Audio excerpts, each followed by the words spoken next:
చేపించిన తప్పకుండా వారి ఆశీస్సులు ఉన్నాయి కాబట్టి ఇవాళ నువ్వు అహంకారంతో ముందుకు పోతున్నావు. మంత్రి అంటే మంత్రి అయిపోతా, ఎంపీ అంటే ఎంపీ అయిపోతా అని ఎన్నోసార్లు వాగినావు. ఆ వాగుడు మానేసుకో. నువ్వేదో అనుకుంటున్నావు బిడ్డ, నీ నెంబడి పడతా.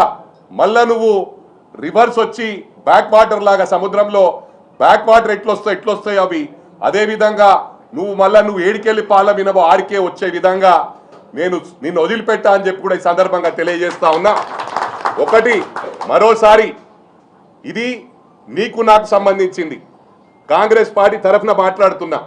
నిజంగానే నీకు కాంగ్రెస్ పార్టీలో చేరాలని ఉంటే నేను నీకు ఒకటి విజ్ఞప్తి చేస్తా ఉన్నా. ప్రభుత్వ భూములు ఎవరివైతే మొన్న గిరిజనులు ఎస్టీ వాళ్ళై జాగాలు తీసుకున్నావో వాళ్ళకేదో అడ్వాన్స్ ఇచ్చి ఎన్నికలకు మునుపు కూడా ఏంటంటే అపార్ట్మెంట్లల్లో గుడిలలకు పోయి అది నీకు ఒక ఆనవాయితీగా మారింది. వాళ్ళకు ఒక 20 లక్షలో 2 కోట్లో 3 కోట్లో కమిట్మెంట్ ఇస్తే ఇగో 5 లక్షలు ఎన్నికలు కాగానే ముంచిన విషయము ప్రజలే చెప్తా ఉన్నారని చెప్పి సందర్భంగా తెలియజేస్తా ఉన్నా. ఇవన్నీ మానుకో. మేమెప్పుడు కూడా ఎన్నికల్లో రూపాయి పెట్టాను నేను, కానీ 5 సంవత్సరాలు సోషల్ యాక్టివిటీ సొంత డబ్బులు పెట్టి చేస్తాను.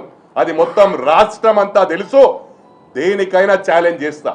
నువ్వు ఎన్నికలప్పుడు వచ్చి ఖర్చు పెట్టి సిస్టమ్ను నాశనం చేస్తా ఉన్నావు.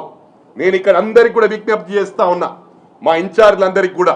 మొన్న ఒక్కొక్కరు ఘోరంగా మీరు 100 కోట్లు ఖర్చు పెడితే వాళ్ళ దగ్గర డబ్బులు లేక వాళ్ళు చాలా ఘోరమైన పరిస్థితి అనుభవించారు.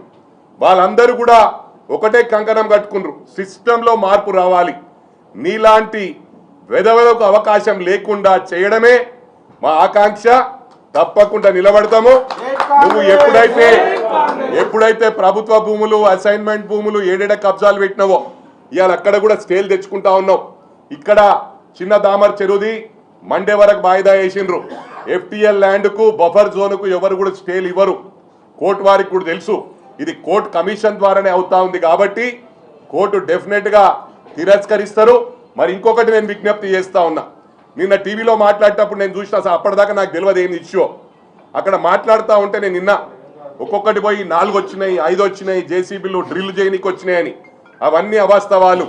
అక్కడ ఉన్న కమిషనర్ డుండిగల్ మున్సిపల్ కమిషనర్, ఎందుకంటే మేము కక్షపూరితంగా పోవట్లేదు కానీ తప్పకుండా నేను రికమెండ్ చేస్తాను. ఎందుకంటే అక్కడ ఉన్నది మాజీ ముఖ్యమంత్రి కేసీఆర్ గారి చెల్లెని కూతురుని చేసుకున్న కమిషనర్. వారి సహకారంతో నిన్న మొత్తం ఏం పని కాకుండా పేరుకు నామ మాత్రమే చేసిండ్రు. అక్కడ ఎన్నో బిల్డింగ్లు ఉండే. ఎన్ని బిల్డింగ్లు ఉండే నర్సారెడ్డి?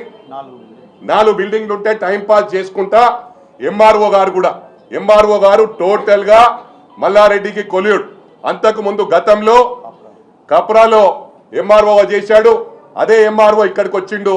ఈ ఎంఆర్ఓ కమిషనర్ కలిసి తొత్తులుగా మారి ఇవాళ అధికారుల మీద మేము చెలాయిస్తే రాత్రి బుల్డౌజ్ చేసి మొత్తం 4 బిల్డింగ్లు కూల్చేస్తుండే.